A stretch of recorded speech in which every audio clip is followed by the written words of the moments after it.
আসসালামু আলাইকুম। বিটিআরএফ থেকে আমি ডক্টর তোশিবা রহমান বলছি, ডেভেলপমেন্টাল পিডিয়াট্রিশিয়ান। খিচুনি শব্দটা শুনলেই কেমন যেন আতঙ্কিত লাগে, আর প্যারেন্টসরা প্রথম খিচুনিতে অনেক প্যানিক হয়ে যান।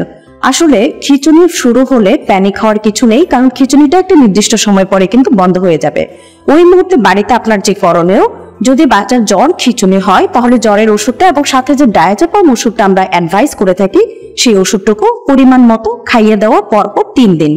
এছাড়াও যদি দেখেন আপনার শিশুর খিচুনি 5 মিনিটের বেশি 10 মিনিটের বেশি সময় ধরে দীর্ঘস্থায়ী আছে, তাহলে আপনি নিকটবর্তী যে কোনো হসপিটালের এমার্জেন্সিতে খুব দ্রুত চলে যাবেন। এছাড়াও যখন আপনি দেখবেন যে বাচ্চাকে আপনি রীতিমতো ওষুধ খাওয়াচ্ছেন, যারা এপিলেপসি বা মৃগী রোগীর শিশু আছেন, দেখছেন যে পরিমিত ওষুধ খাওয়ানোর পরও শিশুর খিচুনি হচ্ছে, ঠিক ওই মুহূর্তে আপনাকে যেটা করতে হবে, বাচ্চাটা ঠিক যে অবস্থায় আছে সেই অবস্থা থেকে ডান অথবা বাম পাশে কাত করে শুয়ে দিবেন এবং একটা কোল বালিশকে একটা শিশু বা আমরা বড়রা যেভাবে আগলিয়ে ধরি ঠিক সেইভাবে সেই পজিশনে রেখে দিবেন এবং শিশুর শরীরে কোনো টাইট জামা কাপড় আছে কিনা সেগুলো একটু খুলে দিবেন এবং অক্সিজেন সাপ্লাই পাচ্ছে কিনা সেই জন্য আপনাকে ফ্যানটা চালিয়ে দিতে হবে, দরজা জানালাটা একটু খুলে দিতে হবে এবং শিশুর আশেপাশে এমন কিছু আছে কিনা যেটা শিশুর জন্য বিপজ্জনক, ধারালো কিছু আছে কিনা সেদিকে একটু খেয়াল করবেন, বা খিচুনি হতে হতে শিশুটা বিছানা থেকে পড়ে যাচ্ছে কিনা শুধু এটুকু খেয়াল রাখতেই হবে।